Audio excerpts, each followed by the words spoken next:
Assalamualaikum warahmatullahi wabarakatuh.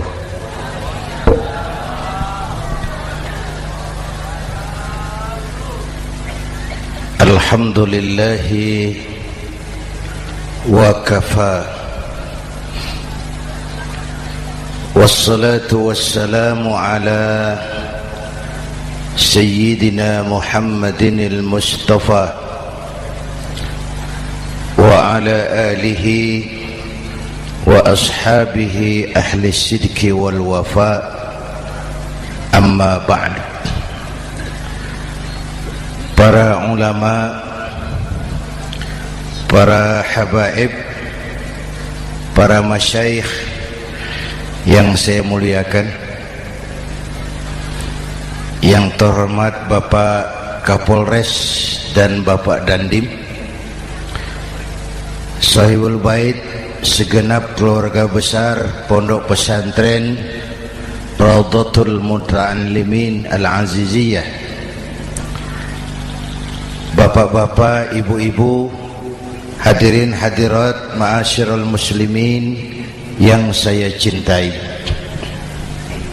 Saya bersyukur dapat menghadiri haflah Maulidin Nabiil Karim, dan saya bangga dan terharu dengan keberadaan Pondok Pesantren Raudhatul Muta'allimin Al-Aziziyah ini.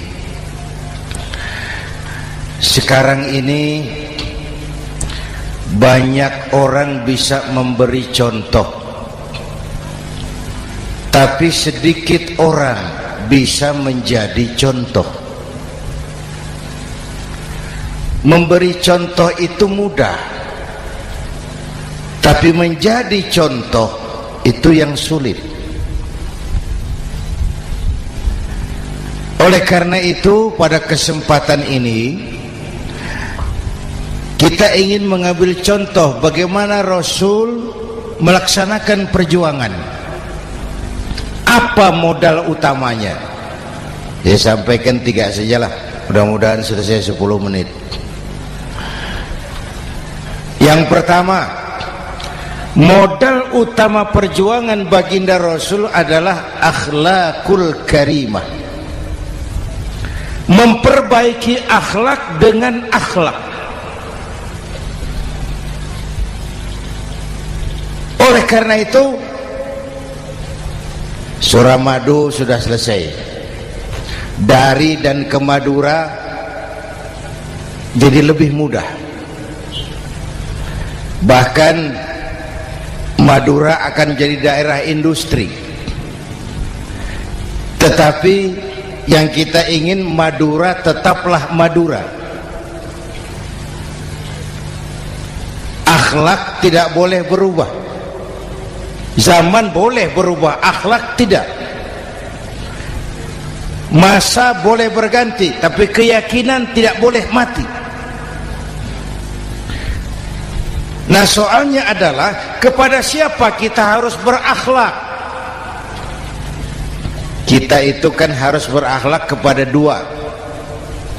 Kita harus berakhlak pertama kepada Allah. Ini yang terpenting.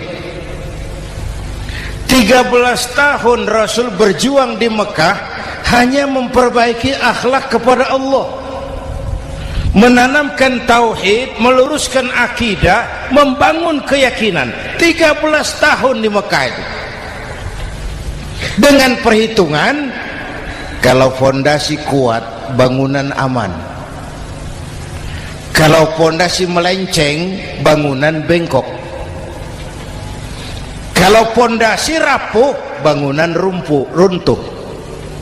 Bangunan bagaimana fondasinya? Orang hidup bagaimana imannya? Kekuasaan dan jabatan baru ada manfaatnya kalau dipegang tangan orang beriman. Kalau tidak, yang muncul Fir'aun. Harta baru terasa manfaatnya kalau dipegang tangan orang beriman. Itulah sebabnya bangsa kita ini bukan cuma perlu orang pintar, kita perlu orang benar. Bahkan di masyarakat lebih baik benar tidak terlalu pintar ketimbang pintar tapi tidak benar.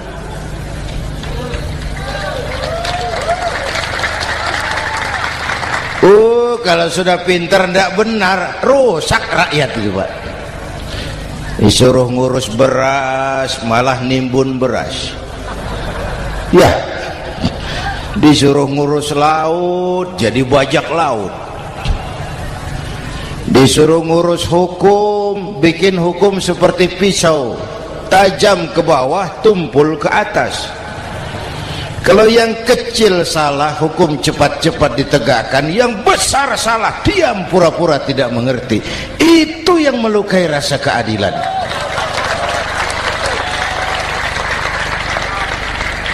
Mulai dari akhlak kepada Allah. Bagaimana cara berakhlak kepada Allah? Caranya dua. Pertama, jangan menyekutukannya dengan sesuatu pun. Yang kedua, jangan menyembah kecuali hanya kepadanya. Itu akhlak kepada Allah. Konsisten, disiplin.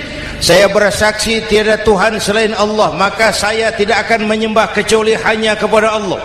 Saya tidak akan takut kecuali hanya kepada Allah. Saya tidak akan minta tolong kecuali hanya kepada Allah. Saya tidak akan melarikan persoalan kecuali hanya kepada Allah. Saya bersaksi Nabi Muhammad utusan Allah, Nabi terakhir. Tidak ada Nabi sesudah Nabi Muhammad. Harga mati, titik. Disiplin. Ada yang mengaku jadi Nabi, wajib tidak percaya. Disiplin. Sekarang ini kan bangsa kita disiplinnya lemah. Korupsi agak sulit diberantas karena pejabat kita takut atasan tapi nggak takut Tuhan.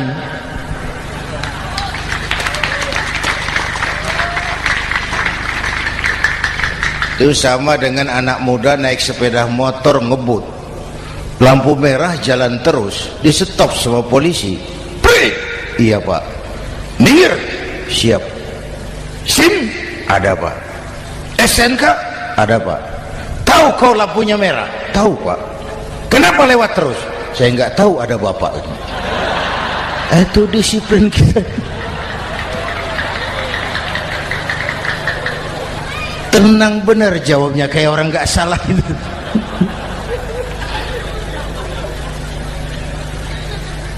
Iman. Apalagi belakangan ini saya sering bilang gini Pak, ini humor tapi agak tasawuf. Orang yang paling tenang hidupnya itu tukang parkir. Coba lihat tukang parkir, walaupun mobil banyak, mereknya bagus-bagus, tidak pernah sombong. Tenang. Nanti mobil pergi satu demi satu, habis sama sekali, dia tidak sedih. Tenang. Mobil banyak tidak sombong, mobil habis tidak sedih. Apa rahasianya? Ternyata, nih tasawufnya di sini. Tukang parkir tidak merasa memiliki, tapi merasa dititipi. Itu. Siapa saja yang merasa memiliki, bersiaplah kehilangan, dan itu menyakitkan. Tapi kalau merasa dititipi, jabatan, harta, anak, istri, semua titipan, hiduplah seperti tukang parkir. Pertama, titipan tidak boleh bikin kita sombong. Dititipi kok sombong, tidak pantas ya. Pak Zainuddin titip mobil ya, silakan. Yang punya mobil pergi, saya petatang peteteng. Tidak pantas dititipi kok sombong. Ada orang dititipi jabatan oleh Allah sombong. Dititipi sombong. Ada enggak pejabat sombong? Ada. Namanya Fir'aun. Itu pejabat-pejabat sombong anak buah Fir'aun semua. Dititipi harta oleh Allah, jadi orang kaya sombong, sama tetangga tidak mau kenal, orang lain kecil semua, jalan tidak injak tanah. kuntilanak. Yang kedua penting, titipan harus dijaga baik-baik. Kalau tidak, yang nitip marah. Yang nitip marah. Pak, titip sepeda motor, silakan. Waktu diambil sepeda motor, kaca spion pecah, knalpot hilang, bemper hancur. Marah enggak yang nitip? Marah. Saya kan titip, kenapa enggak dijaga baik-baik? Dititipi harta oleh Allah jadi orang kaya supaya bangun pesantren, bela yatim, santuni yang lemah. Pelitnya 17 setan. Yang nitip marah. Dititipi jabatan oleh Allah isinya korupsi saja, yang nitip marah. Nah, saya mau kasih lihat sekarang. Allah titip Indonesia. Allah titip Indonesia. Hai rakyat, ini Indonesia, aku titip, kata Allah. Sebentar, ada meja mau naik. Silakan, Mas. Iklan. Ya, terima kasih.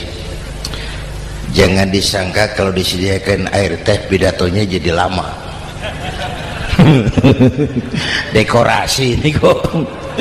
Sampai mana tadi? Hai rakyat, ini Indonesia, aku titip, kata Allah. Ini negara besar dan kaya. Titipan ini ditebus dengan keringat, air mata, darah, dan nyawa. Ini bedanya. Malaysia memang merdeka, tapi diberi Inggris. Singapura merdeka, diberi Inggris. Indonesia merdeka, keringat, air mata, darah, dan nyawa. Ini negara aku titip, kata Allah. Ini negara besar dan kaya. Buminya subur. Di atas perut buminya segala tanaman hidup. Di bawah perut buminya ada gas, minyak, batu bara. Lautnya kaya, hutannya kaya. Kekayaan negeri ini harus digunakan bagi sebesar-besar kemakmuran rakyat. Itu amanat konstitusi. Disalahgunakan, dikorupsi, yang nitip marah. Yang nitip marah. Kalau dia marah, dia suruh makhluknya yang lain negur. Siapa? Merapi, Bromo, anak Krakatau. Itu Merapi demo, Pak.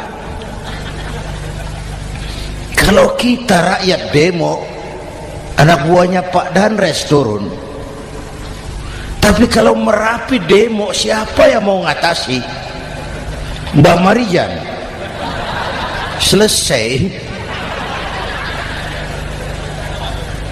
Sekarang Mbah Marijan sudah kumpul sama Mbah Surip di alam barzah, dia sudah ketemu dia.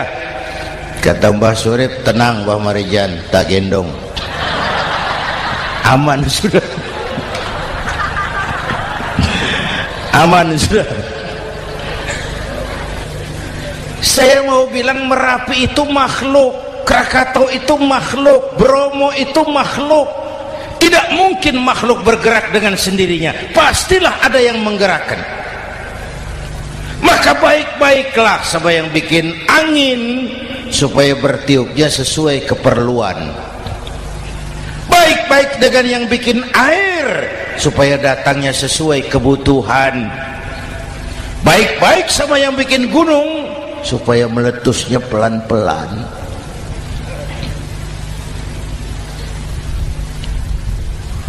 Bapak Ibu hadirin yang saya hormati, menjaga titipan. Jangan menyembah kecuali hanya kepadanya. Jangan menyekutukannya dengan sesuatu pun. Ayo, saya ngobrol kita. Bapak Ibu hadirin yang hadir di sini ini, kita ini semua hamba Allah apa bukan? Hamba Allah. Kata siapa? Kata kita. Kalau kata kita, namanya ngaku. Ngaku itu boleh dan murah. Apa diakui? Kita belum tahu. Ya, kan baru kata kita itu. Dan tidak otomatis kalau kita bilang saya ini hambamu ya Allah, lalu Allah jawab iya ya. Tidak, wong itu kan kata kita. Saya hamba Allah, kata saya. Berapa banyak orang perbuatannya, ucapannya berkata saya hamba Allah, perbuatannya menyatakan dia hamba setan, hamba nafsu, hamba dunia, budak jabatan. Tidak sesuai ucapan dengan perbuatan. Jadi hamba Allah tuh nggak mudah, digojlok, diuji. Coba lihat, yang jelas diakui sebagai hamba itu baru satu yang kita peringati ini, baginda Nabi.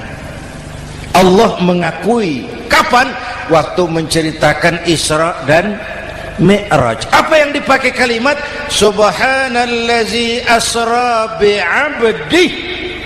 Maha suci Allah yang telah menjalankan hambanya. Hambanya. Muhammad itu hambaku, aku jalankan dia. Allah mengakui. Kapan kalimat ini turun?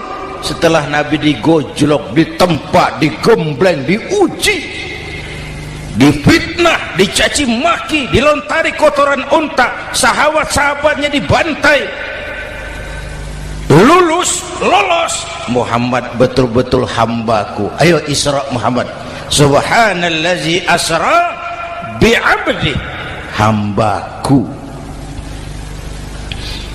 Jadi kalau mau jadi hamba Allah ya diuji, digojlok, digembleng. Nah, mari kita lihat kehambaan baginda Nabi. Orang yang paling bersih hatinya Rasulullah. Orang yang paling baik akhlaknya Rasulullah. Orang yang dosanya sudah mendapat jaminan ampun Rasulullah. Tapi Rasulullah kalau sholat malam bengkak kakinya karena rajin sujud. Hati bersih, akhlak terbaik, dosa sudah diampuni. Tapi kalau sholat malam kakinya bengkak karena rajin sujud.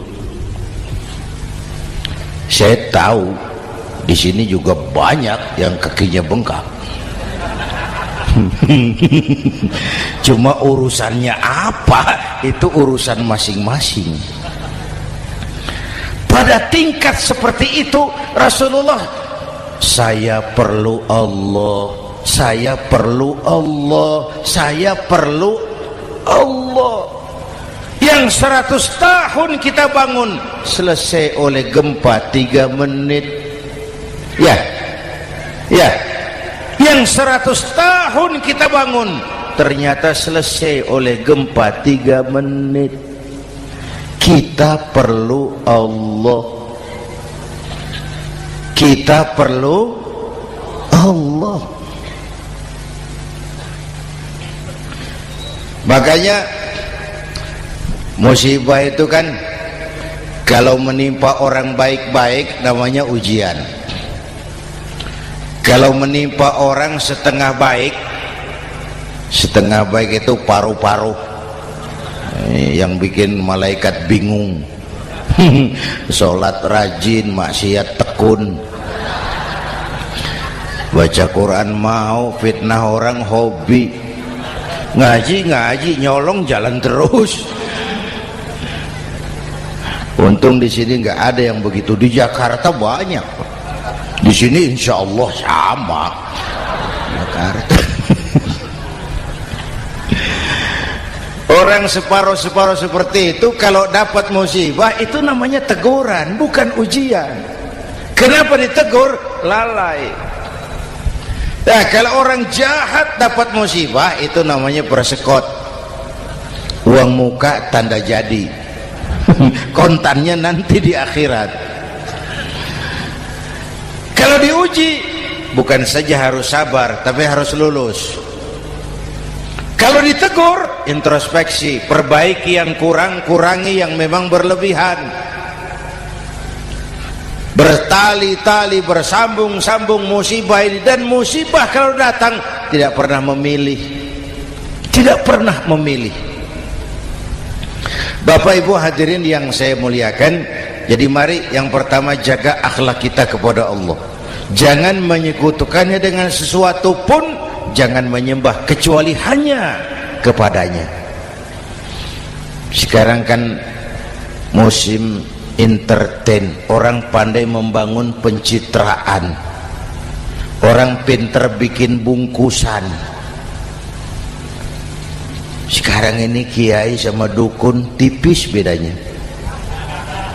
Bener Pak, pemburu hantu pakai sorban,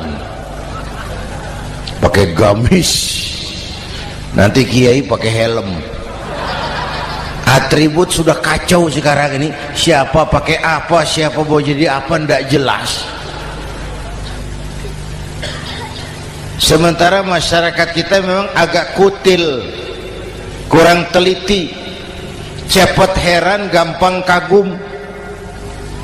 Pernah terjadi suatu saat tabrakan di jalan, keras sekali, korban jatuh berlumur darah, dikerubungi orang banyak. Datang wartawan mau ambil gambar dari dekat, sulit, banyak sekali orang ngerubung. Dia cari akal, tolong saya dikasih jalan ke dekat korban.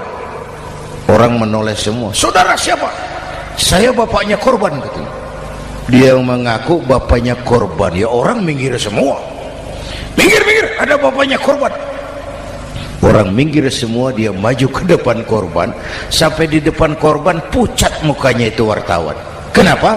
Yang ketabrak anak monyet, Pak. Dia sudah ngaku bapaknya korban.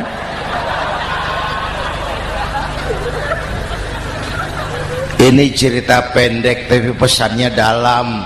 Kalau belum kenal benar jangan cepat-cepat ngakui. Ya, rakyat harus cerdas sekarang ini. Emas pasti kuning, benar itu? Apa semua yang kuning pasti emas? udah cerdas lah itu, itu. Hati-hati, ini jangan pencitraan. Orang pandai bikin bungkusan.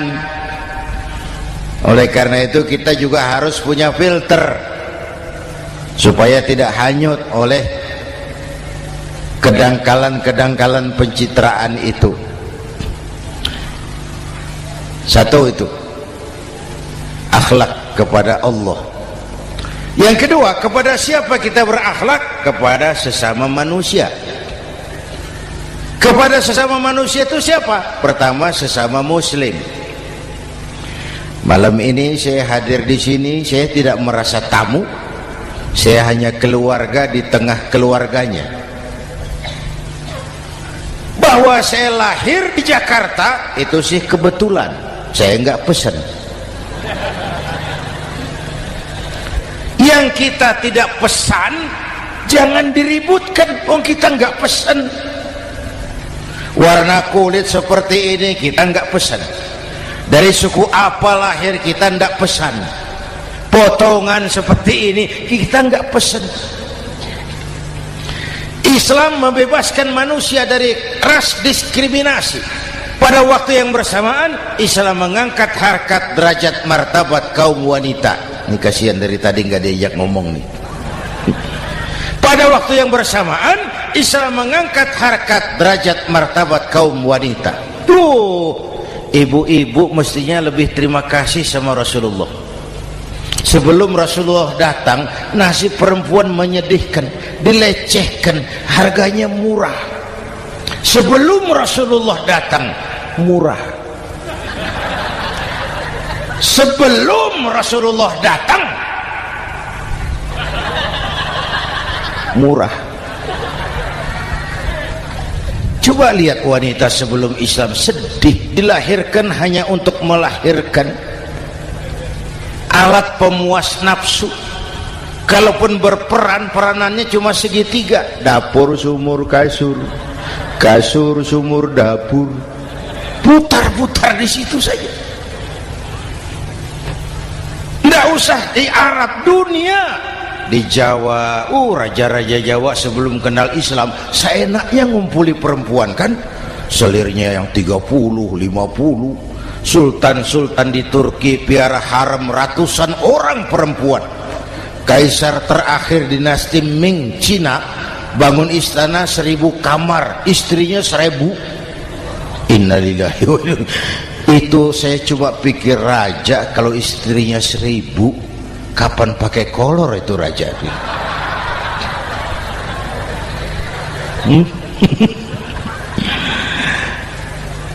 Rasulullah datang terenyuh, an-nisa imadul bilad, perempuan jangan diperlakukan begitu, perempuan tiang negara, kalau baik perempuan baik negara, kalau rusak perempuan hancur negara. Waktu ditanya, ya Rasul, siapa yang paling harus saya taati di dunia? Ibumu. Setelah itu siapa lagi? Ibumu. Setelah itu siapa lagi? Ibumu. Setelah itu siapa lagi? Bapakmu. Menghargai perempuan, ibumu, ibumu, ibumu, bapakmu. Ibu 3 kali disebut, bapak 1 kali, ibu 3 kali, bapak 1 kali, ibu 3, bapak 1 bapak.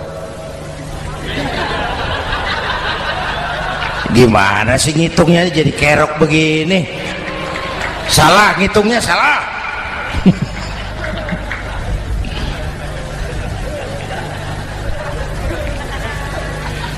Lalu dicairkan kehidupan kemasyarakatan di masjid. Masya Allah, masjid itu pendidikan demokrasi betul. Pertama, siapapun masuk masjid copot sandal, buka sepatu. Benar itu? Ini masyarakat yang mau kita bangun. Tidak ada warga negara kelas 1, semua sama.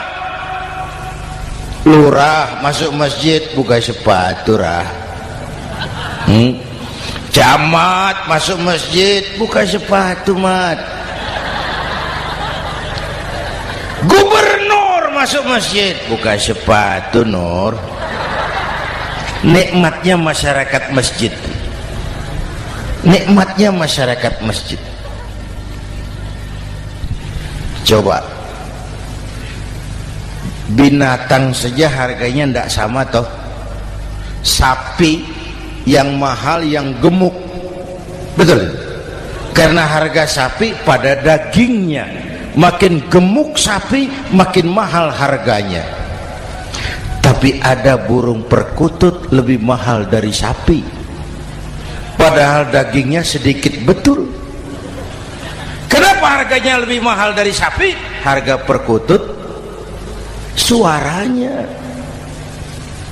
Di mana harga manusia yang paling gemuk? Silahkan bersaing dengan sapi. Maaf.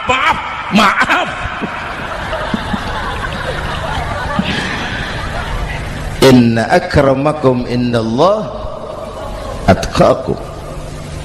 Masyarakat masjid sudah copot sandal, buka sepatu, sudah masuk ke dalam sholat berjamaah.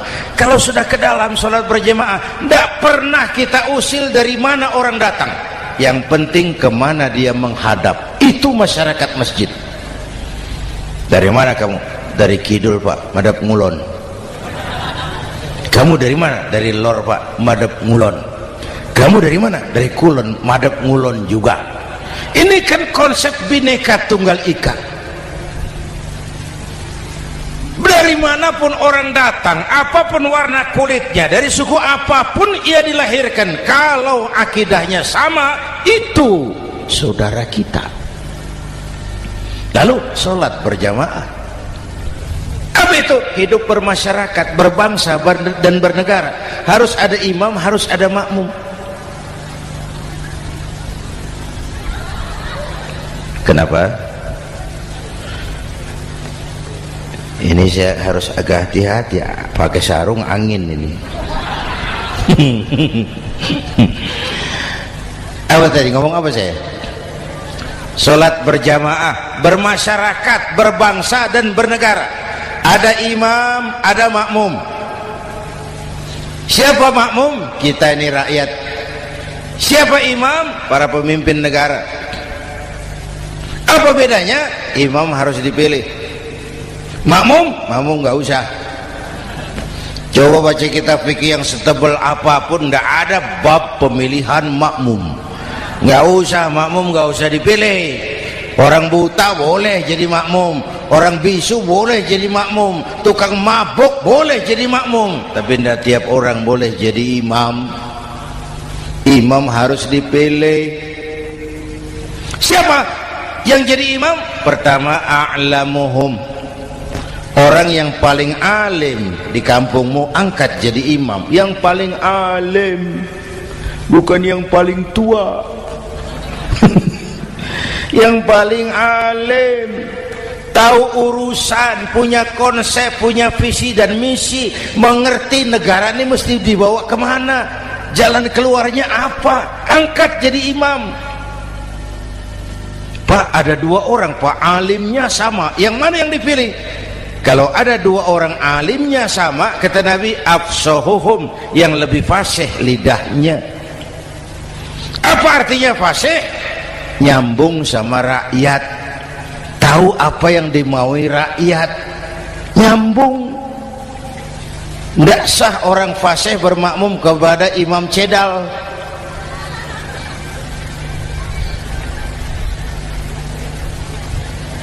Kenapa Bu? Nyambung. Capek kalau punya imam gak nyambung sama makmum. Makanya kalau sudah jadi imam, pesan Nabi apa? Idza amma ahadukumun nasa falyukhaffif. Kalau kamu jadi imam, ringankan sholat kamu, jangan terlalu panjang. Itu makmum tidak sama kekuatannya. Ada yang tua renta, diri saja sudah gemetar. Ada makmum yang punya darah tinggi, kalau sujud lama kepalanya sakit. Ada makmum yang sudah janji habis sholat mau terima uang. Jangan kalau sudah jadi imam di kota, sholat isya berjamaah, rakaat pertama selesai Fatihah, Yasin, bubar makmum itu. Jadi imam jangan terlalu lama, kayak Husni Mubarak tuh kelamaan jadi imam 30 tahun, rakyat capek.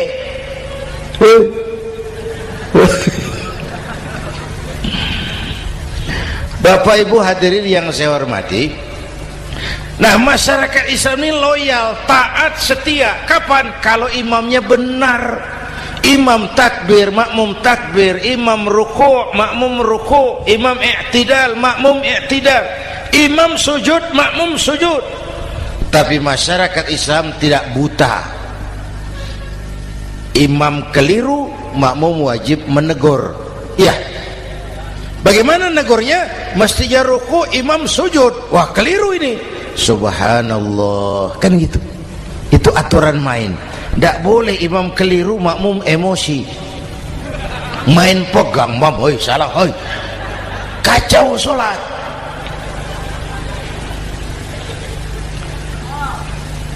Imam buang angin,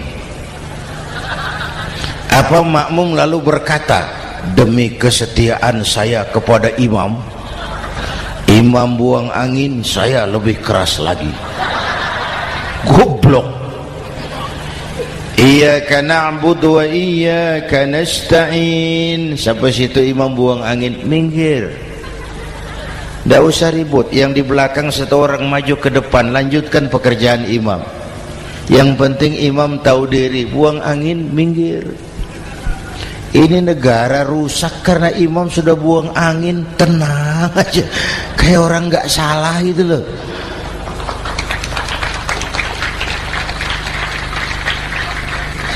Selesai sholat dikasih tahu, imam tadi buang angin ya sedikit. Apa kalau nggak sedikit lalu nggak rusak sholat itu? Nah, dalam berjaga akhlak kepada sesama, ayo kita jaga kesatuan, persatuan, kerukunan, kekompakan. Ini pesantren Raudhatul Muta'allimin Al-Aziziyah, ini aset kita. keberadaannya, pengembangannya, kelangsungannya, bukan sekedar tanggung jawab pengurusnya, tanggung jawab kita sesuai dengan bidang dan kemampuan masing-masing. Yang punya jabatan bantu dengan wewenangnya, yang punya harta bantu dengan uangnya, yang punya tenaga bantu dengan tenaganya, yang bisa doa bantu dengan doanya, yang tidak bisa apa-apa bantu dengan diam. Diam saja lumayan loh itu membantu. Bapak Ibu hadirin yang saya hormati, saya ingat almarhum Panglima Besar Sudirman pernah bilang, kamu itu kalau mau menang harus kuat, kalau mau kuat harus bersatu, kalau mau bersatu hidupkan semangat silaturahmi. Mau menang harus kuat, mau kuat harus bersatu, mau bersatu hidupkan silaturahmi. Bapak Ibu hadirin, rukun antar umat seagama. Beda pendapat boleh, marah jangan.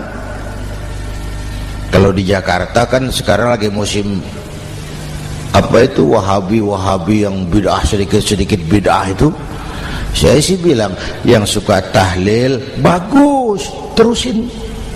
Yang nggak suka tahlil nggak apa-apa, tapi jangan mencaci maki yang suka tahlil. Orang yang mabuk masih banyak kok yang tahlil dicaci maki. Kita nih seperti orang kurang kerjaan. Waktu guru saya Hadratul Mukarram Ki Haji Dr. Idham Khalid wafat, saya ajak orang baca Fatihah. Selesai, saya lagi duduk di belakang, seorang pengusaha nemui saya, Kiai, kenapa? Saya coba ingin kepastian. Apa? Orang yang sudah mati dibacakan Fatihah itu, apa pahalanya sampai? Saya bilang gini, Mas, kamu kalau nggak percaya mati aja dulu. Saya bacain Fatihah, tunggu di sono. Kalau nggak nyampe balik lagi nggak apa-apa.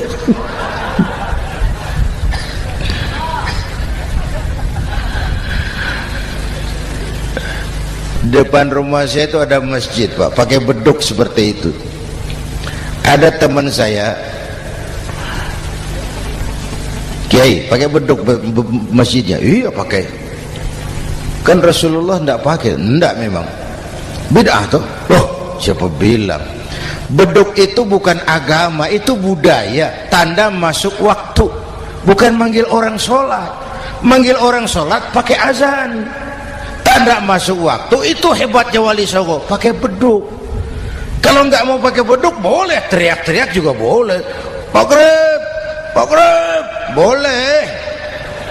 Tapi Wali Songo kan bijaksana, pakai beduk saja, sekali pukul satu desa dengar. Itu bijaksananya dakwah Wali Songo. Kalau beduk dianggap bid'ah, miskin kita. Itu budaya. Seperti sepeda motor, itu budaya. Kalau nggak mau pakai beduk boleh, teriak-teriak juga boleh. Maghrib, boleh. Tapi Wali Songo kan bijaksana, pakai beduk saja, sekali pukul satu desa dengar. Itu bijaksananya dakwah Wali Songo. Kalau beduk dianggap bid'ah, miskin kita. Itu budaya. Seperti sepeda motor, itu budaya.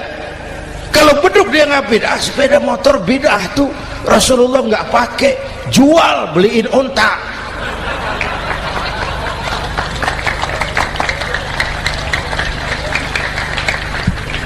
Ayo cari persamaan, jangan memperbesar perbedaan.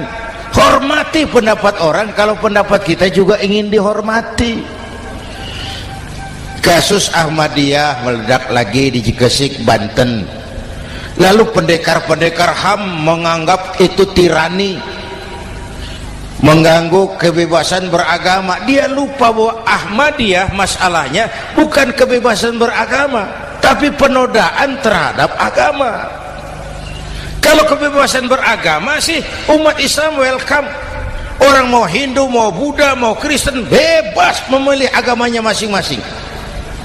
Tapi ini kan Ahmadiyah lain, ngakunya Islam tapi ada nabi lagi sesudah Nabi Muhammad, namanya Mirza Ghulam Ahmad, asal dari India. Saudara hadirin yang saya hormati, ini yang prinsip penodaan terhadap agama. Kalau nggak ngaku Islam nggak masalah. Supaya mau aman caranya cuma dua, Ahmadiyah jadi agama sendiri, karena Malaysia sudah melarang, Brunei sudah, Rabithah Alam Islami menyatakan aliran sesat, Saudi Arabia melarang pengikut Ahmadiyah pergi bikin haji, dia dianggap non muslim. Cuma memang pemerintah kita nggak tegas. Kalau dari dulu dinyatakan dilarang, nggak akan ada lagi kasus-kasus seperti itu.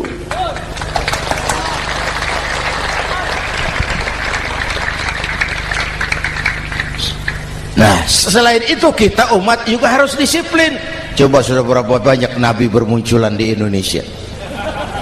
Dan Indonesia ini saya heran, Indonesia ini pasar bagus, Pak. Kalau ada nabi, ada aja pengikutnya, saya heran tuh. Indonesia ini pasar bagus. Ada Ahmad Musaddiq Al-Qiyadah, jadi nabi. Konsultan bulu tangkis jadi nabi. Dapat wahyunya di Bogor. Ditangkap polisi 4 tahun. Muncul lagi di Bandung, namanya Sayuti, tukang cukur, ngaku dapat wahyu jadi nabi, ditangkap polisi lagi 2 tahun. Di Malang Ustadz Roy, ya sebenarnya petinju, dia masuk Islam, mu'alaf, belajar Islam tidak pakai guru, diutak-atik ayat Quran. Sholat kita harus mengerti artinya, maka sholat boleh pakai bahasa masing-masing. Ramai masjid. 2 tahun penjara. Di Jakarta muncul lagi Lia Edan, ngaku Jibril, ditangkap juga oleh polisi. Kita salut sama polisi kita lah, bukan cuma teroris, Jibril ditangkap Pak Kapolres. Saya bilang sama teman-teman polisi, untung dia ngaku Jibril, Pak. Coba kalau dia ngaku Israel, lebih gawat itu.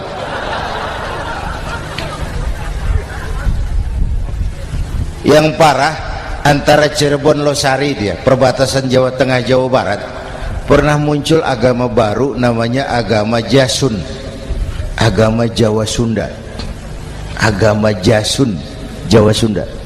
Yang jadi nabi Tugimin. La haula wala quwata. Saya bilang ini jangan jadi nabi, jadi kiai juga nggak angker ini. Al Mukarram Bapak Kiai Tugimin. Nggak enak. Yang lebih nggak enak selawatannya loh itu. Kalau kita kan tadi nikmat tuh, ya Habibi ya Muhammad, nikmat rasanya itu. Coba ganti sama yang tadi, wah enggak, ya Habibi ya Tugimin, nggak enak itu, Pak. Jadi umat Islam itu sangat menghormati orang lain agama. Soal agama orang lain, lakum dinukum, awas hati-hati kalimatnya. Kita menghormati orang lain agama.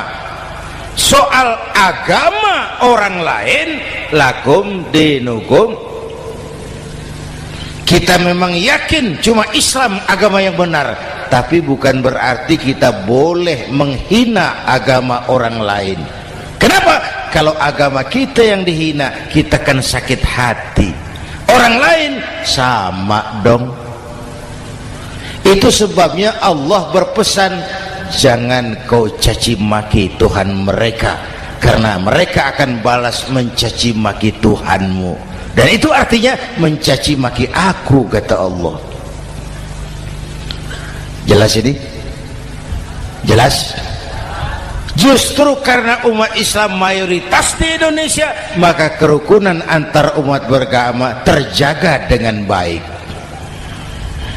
Kalau umat Islam mau main kasar, mau main kayu, mau main keras, Umat Islam ini 85%, yang lain pasti selesai,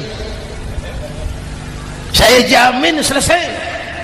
Tapi kan tidak, kita sadar betul ini negara Pancasila, kita sadar betul bahwa kita harus menghargai orang lain agama, menjaga kerukunan, rukun antar umat beragama. Yang ketiga, rukun antar umat beragama dengan pemerintah. Dulu kiai saya bilang, sultanun zulum khairum min fitnatin tadum. Pemerintah yang jelek pun sebenarnya masih lebih lumayan ketimbang tidak ada pemerintahan, kalau itu ukurannya. Coba umpama nanti Pak SBY sudah terlalu pusing, lalu pengumuman jam 000, seluruh rakyat Republik Indonesia saya umumkan mulai malam ini tepat jam 000 pemerintah bubar. Ayo bayangkan seperti apa kita tanpa pemerintah. Hukum rimba, yang kuat menekan yang lemah, yang kaya merampok yang miskin. Rumah saudara dirampok, lapor ke polisi, kata Kapolres, maaf polisi baru bubar. Hak asasi diinjak-injak, lapor ke pengadilan, pengadilan bubar. Masih ada pemerintah saja yang kuat suka menekan yang lemah, apalagi kalau tidak ada pemerintah. Karena itu ulama dan umara dua pilar utama. Kalau kuat keduanya, kuatlah masyarakat. Kalau rapuh keduanya, maka rapuhlah juga masyarakat. Bapak Ibu hadirin yang saya hormati, ini yang kedua, kita harus berakhlak kepada sesama. Yang ketiga, kepada siapa kita harus berakhlak? Kenapa? Iya, saya cuma lihat jam. Yang ketiga, kepada siapa kita harus berakhlak? Kita ini harus berakhlak kepada makhluk Allah yang lain di luar manusia. Kepada air kita harus berakhlak loh Pak. Saya dulu remaja ngaji fikih, kiai ngajar makruh buang air kecil di tanah yang berlubang. Saya protes, kenapa makruh kiai? Pertama, untuk kesehatan. Siapa tahu di lubang yang kau kencingi ada gas beracun. Kalau tidak kiai, kalau tidak maka artinya kau harus melindungi binatang yang ada di dalam lubang. Siapa tahu di lubang yang kamu kencingi ada semut sedang rapat membahas masalah Mesir. Apa dosanya lalu mati dikencingi? Ini namanya rahmatan li semut. Bapak Ibu hadirin yang saya hormati, ada hadis sederhana, fa iza zabahtum fa ahsinu zibhata. Kalau kamu menyembelih hewan, sembelihlah dengan cara yang terbaik. Jangan nyembelih ayam pakai pisau tumpul, itu namanya tidak berperi kebinatangan. Kepada ayam kita berakhlak, kepada pohon kita berakhlak, kepada air kita berakhlak. Kenapa sekarang alam tidak seramah dulu? Karena kita juga tidak ramah kepada alam. Kenapa sering terjadi banjir? Karena tempat air kita kurangi. Dia bingung mau kemana. Air nggak punya tempat. Akhirnya masuk ke rumah kita juga. Masuk dalam zoharul fasadu bil barri wal bahri bima kasabat aydin nas. Karena kita tidak berakhlak kepada lingkungan. Bapak Ibu hadirin yang saya hormati, jadi itu yang pertama, modal utama perjuangannya akhlakul karimah. Mau sukses, utamakan akhlak. Industrialisasi boleh terjadi di Madura, jalan berhotmik licin, oke. Listrik masuk desa, alhamdulillah. Tapi akhlak jangan berubah, akidah jangan goyah.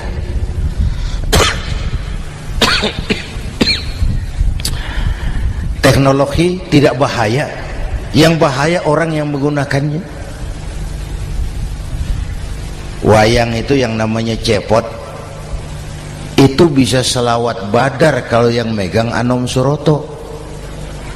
Cepot bisa selawat badar kalau yang megang Anom Suroto. Wayang bagaimana dalangnya, teknologi bagaimana orang yang menggunakannya. Satu. Yang kedua, yang kita contoh dari baginda Rasul, beliau itu sejak kecil tidak dimanjakan, Pak. Lahir ke dunia tidak sempat melihat wajah bapak. Umur 6 tahun ditinggal ibu. Umur 9 tahun ngembala kambing, berniaga ke Syam. Syam itu Syria sekarang. Umur 9 tahun bisnis lintas negara dari Saudi ke Syria. Remaja tidak dimanjakan, kerja keras, peras keringat, banting tulang, tidak ada pekerjaan halal yang hina. Lahir pribadi yang tegar, mental yang tahan banting, manusia yang tidak cengeng karena sejak kecil ditempa oleh kesulitan. Jadi gini, orang itu kalau biasa susah, ketemu susah, tidak kaget, Pak. Mentalnya kuat. Saya santri biasa makan kangkung, datang ke rumah teman dikasih kangkung, loh makanan saya ini, dikasih daging ayam, nambah. Orang tuh kalau biasa susah enak. Saya santri biasa tidur di masjid, disuruh nginep di hotel, pules, Pak.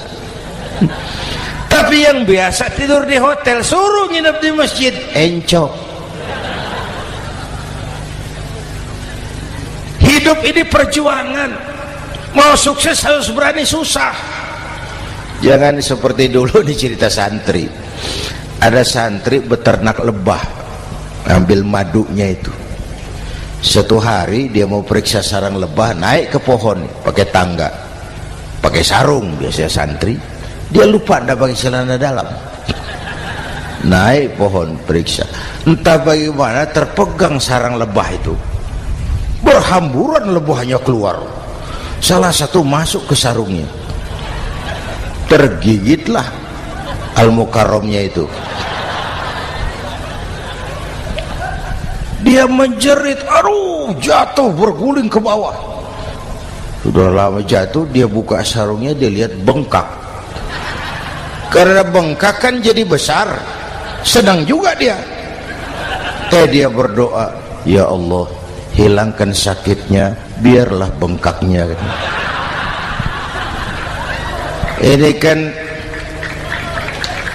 Ini doa orang nggak konsekuen. Bengkak dan sakit itu paket. Mau bengkak ya harus berani sakit. Masa sakitnya bengkaknya mau, sakitnya nggak mau. Itu satu itu. Yang kedua, kita ini sering kalau punya cita-cita sering seperti rapat tikus. Satu hari sekelompok tikus rapat paripurna tikus untuk mengantisipasi bahaya kucing.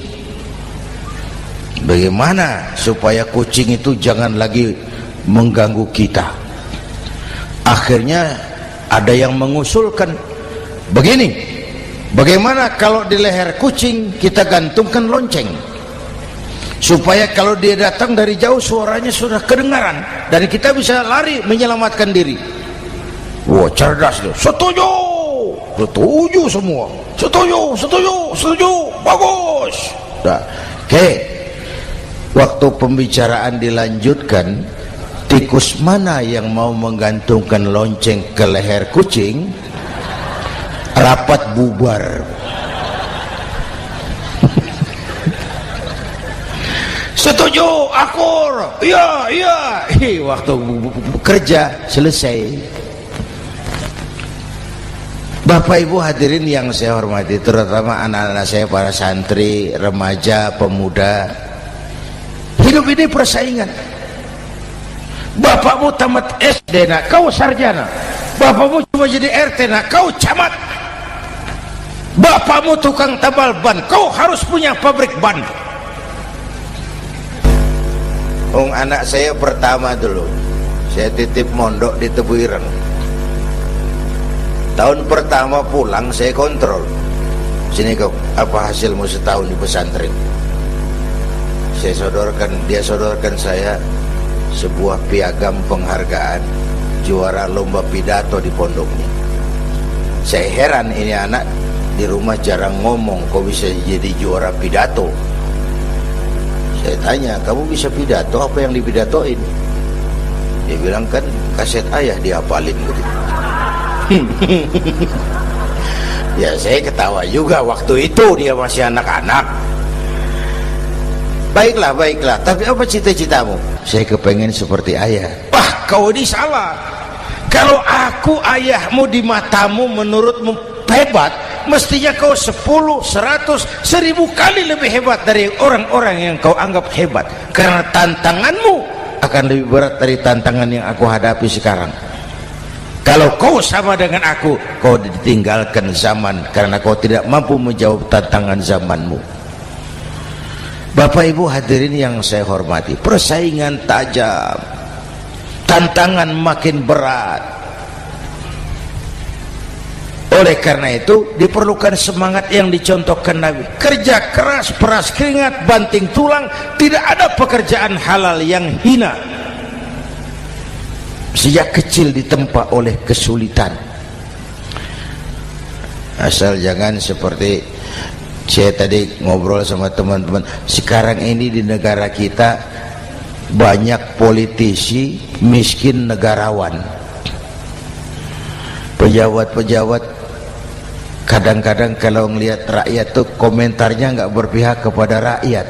Saya ingat waktu Mentawai dihantam gempa, Nias hancur, infrastruktur hancur, rumah rakyat luluh lantak.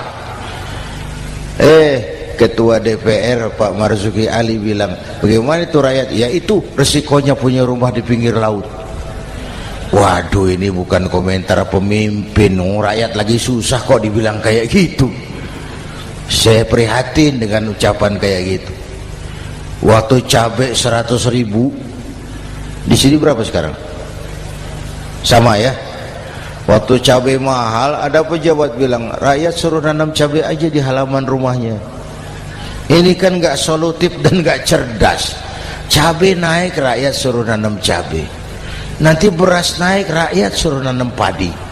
Yang saya khawatir kalau telur mahal, apa rakyat suruh betelur gitu?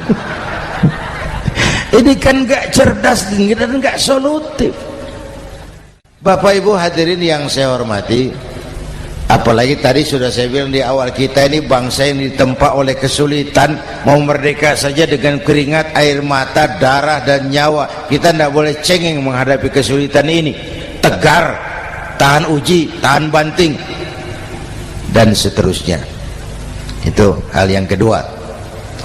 Yang ketiga, terakhir, Rasulullah itu sosok yang ibadahnya luar biasa. Tadi sudah saya jelaskan sebagian. Ibadahnya luar biasa. Ayo kita bantu keamanan negeri kita ini. Dengan apa? Istighfar. Wa ma kana Allahu mu'adzibahum wa hum yastaghfirun. Allah tidak akan turunkan bencana selagi di tengah mereka masih banyak orang-orang yang istighfar. Rasulullah yang dosanya sudah diampuni sehari 100 kali istighfar. Ayo kita ngobrol ini. Pak, saya ini, Zainuddin ini, kalau mengharap masuk surga dengan amal yang saya kerjakan sendiri, rasa-rasanya tipis harapan. Bener. Sholat saya berapa banyak saya tahu. Sedekah saya berapa duit saya tahu. Dosa saya berapa banyak saya tahu. Lalu saya baca sejarah. Nabi Adam dosanya 1, makan buah khuldi, dikeluarkan dari surga. Nabi Adam dosanya 1, dikeluarin. Kita dosanya banyak, kepengen masuk. Ini enggak nyambung ini. Nabi Adam dosanya 1, dikeluarin dari surga. Kita dosanya banyak, kepengen masuk. Enggak nyambung. Apa yang bikin saya besar hati? Apa yang bikin saya optimis? Ada dua, Pak. Pertama yang disebut rahmat Allah, yang kedua disebut syafaat Rasulullah. Dua itu, Pak. Oh, kalau kita ini insya Allah nanti sampai ke surga, amin, amin. Kalau kita ini sampai ke surga, Pak, saya jamin itu bukan karena amal kita, itu karena rahmatnya Allah. Ndaklah seberapa banyak sih amalan kita mau menggapai surga. Kalau bukan karena rahmatnya Allah, sulit sampai ke sana. Hei manusia, dosamu besar, tapi lihat rahmatku lebih besar. Hei manusia, salahmu banyak, tapi ampunanku lebih banyak. Kau nangis di hadapanku, aku senyum melihatmu. Kau berjalan menujuku, aku berlari menyambutmu. Istighfarnya sehari 100. Lalu ada hadis qudsi, inni la ahammu bi'adzabi ibadi. Kadang-kadang aku pengen turunkan azab, bencana kepada manusia, tapi ketika aku melihat 3 perkara, murkaku surut, bencana aku tarik kembali. Coba perhatikan hadis kursi ini. Allah mau marah hendak jadi, bencana ditarik, musibah diangkat. Kenapa?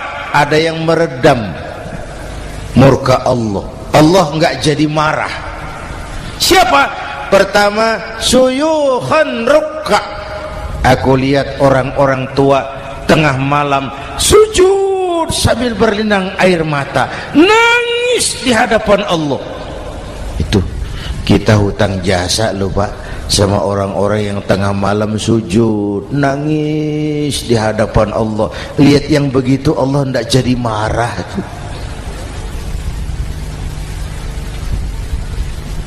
Saya tahu nih bapak-bapak ini, ibu-ibu kan suaminya sering bangun tengah malam ya, Bu. Kencing. Bikin bingung malaikat. Sudah mau ditulis tahajud, kencing doang. Kata malaikat, sialan, hampir salah tulis.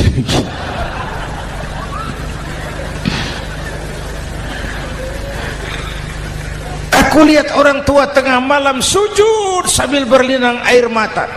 Lalu aku lihat bayi-bayi tanpa dosa masih menyusu, sibyanan rudda.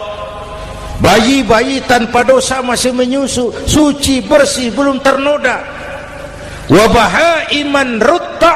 Dan aku lihat binatang ternak melata mencari makan, kambing mudah cari rumput, alam terjaga keasriannya.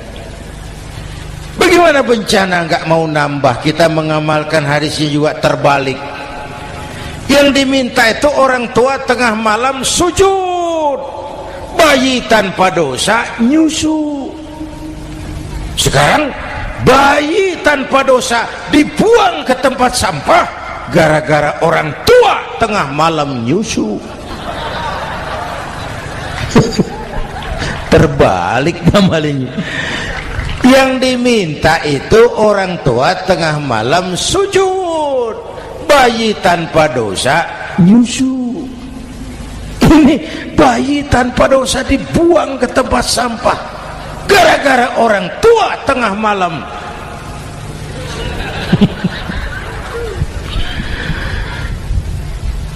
Bapak Ibu hadirin yang saya hormati, rahmat Allah kita perlu. Yang kedua, syafaat Rasulullah. Mari saya cerita syafaat sedikit.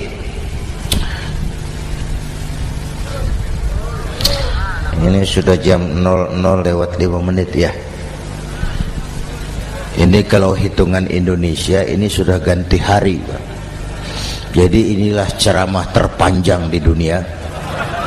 Bayangkan saya pidato dari hari Selasa sampai hari Rabu.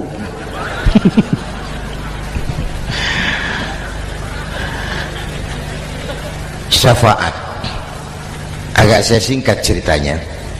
Nanti itu Pak, setelah alam ini hancur sehancur-hancurnya, bumi gempa, gunung meletus, air laut tumpah ke darat, halilintar menyambar, planet-planet bertabrakan, semua yang hidup mati bareng tanpa persiapan, termasuk malaikat. Malaikat mati, yang tinggal cuma Allah sendirian. Yang lain hancur semua, tinggal Allah sendirian. Allah patroli, berseru-seru, limanil mulkul yaum, ahai, siapa penguasa hari ini? Mana Fir'aun yang ngaku Tuhan, nongol kalau memang Tuhan. Mana Abrahat, mana Namrus, mana itu Benito Mussolini, mana itu Adolf Hitler, mana itu Hosni Mubarak. Penguasa-penguasa yang ngaku berkuasa, nol kalau memang penguasa. Gak ada yang jawab, Pak, semua sudah rebah. Allah lalu berkata, la ilaha illa ana. Ternyata tidak ada Tuhan lain selain aku. Allah sombong waktu itu. Kalau Allah sombong itu pantas. Hadis qudsi mengajarkan al-kibriya'u libasi, sombong itu pakaianku, kata Allah.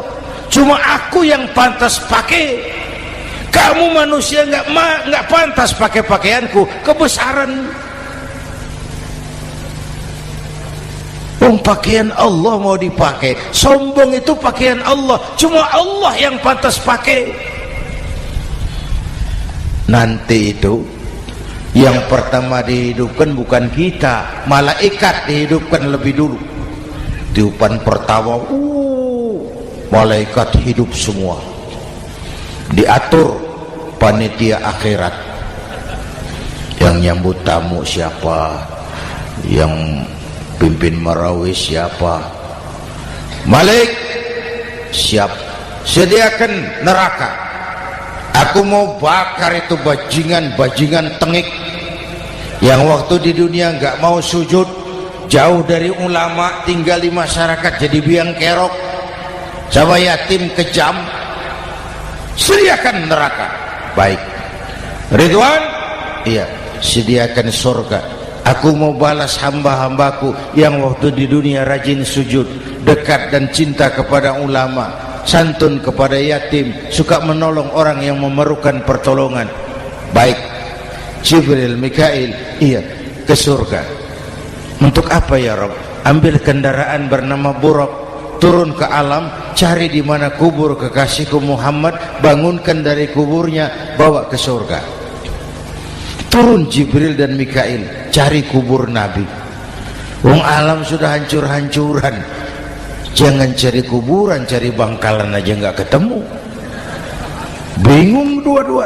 Jibril, sebelah mana kubur Nabi? Nggak tahu Mikail. Lalu dua-duanya sujud mohon pertolongan Allah. Dengan izin Allah terbuka kubur Nabi. Allahumma sholli alaihi wa ala alihi. Bangun dari tidur seperti orang bangun dari kubur seperti orang bangun tidur. Nabi mengusap mata, menoleh ke kanan Jibril, menoleh ke kiri Mikail. Lalu tanya, ayu yaumin hadza ya Jibril?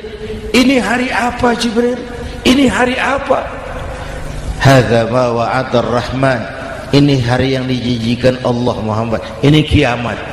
Kiamat Jibril? Kiamat.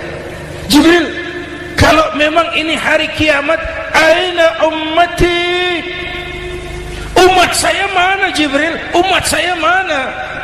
Allah karim.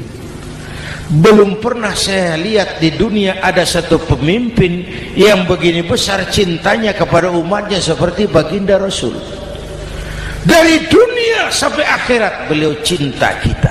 Dari dunia sampai akhirat beliau bela kita. Bangun dari kubur, tahu hari sudah kiamat, yang pertama ditanya, aina ummati? Umat saya mana Jibril? Kita yang ditanya. Kalau saya yang pertama dibangkitkan dari kubur, lain pertanyaannya. Ini hari apa Jibril? Kiamat Zainuddin. Oh, bini saya mana Jibril? Nabi enggak tanya Khadijah wala Fatimah wala Aisyah, aina ummati, umat saya mana Jibril? Umatmu? Iya. Kau manusia pertama yang dibangunkan dari kubur. Yang lain masih dikubur. Oh. Lalu kita ke surga Muhammad. Perintah Allah, perintah Allah.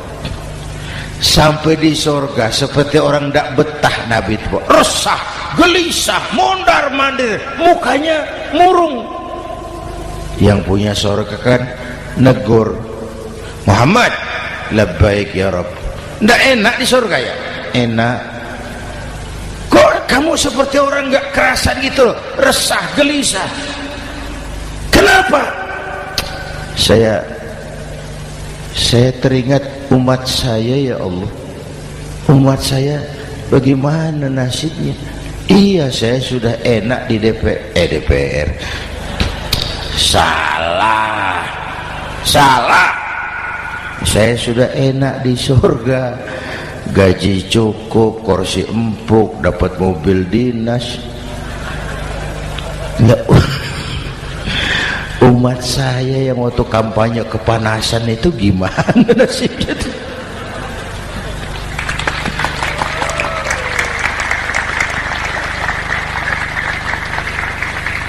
Makanya dulu di Senayan, di depan kantor DPR tuh banyak tukang kaca jualan di situ. Saya bilang ini tukang kaca pintar dagangnya di situ. Pas, maksudnya supaya yang mau berkantor di situ ngaca dulu. Ya, wakil lurah pasti tidak lebih tinggi dari lurahnya. Wakil camat tidak lebih tinggi dari camatnya. Ini kenapa wakil rakyat kok selalu lebih tinggi dari rakyatnya?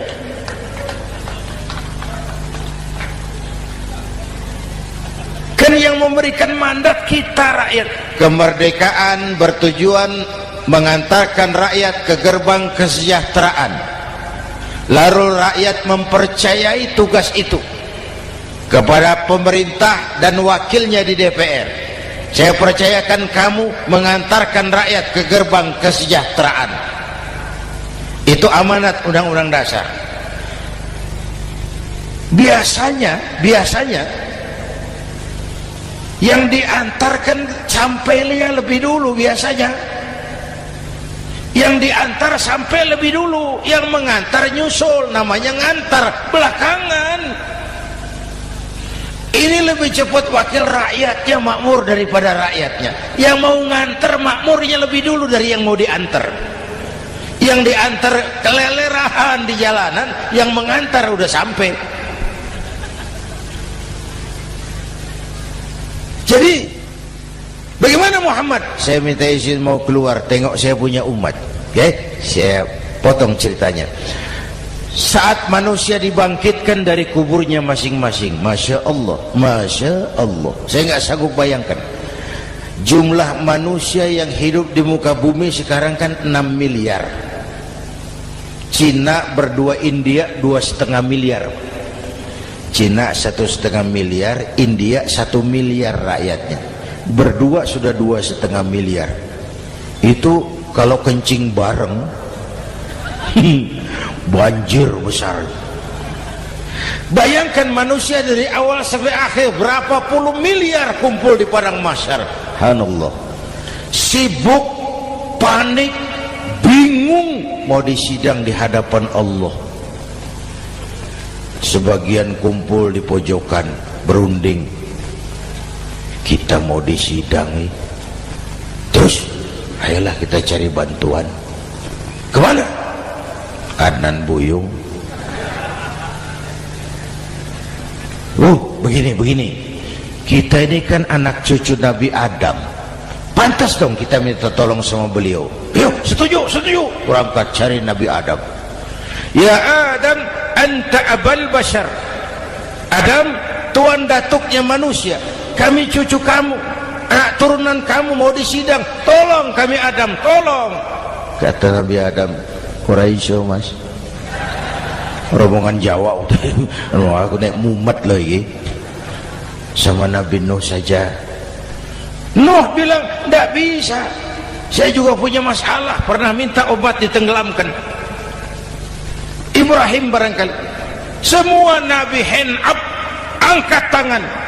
Dikala itu yauma la yanfa'u malun wala banun, di mana harta tidak ada lagi artinya, anak-anak tak jadi beban, tiap orang sibuk dengan urusannya sendiri-sendiri. Saat itu ada satu pemimpin, Allahumma salli alaihi wa ala alihi, diizinkan Allah.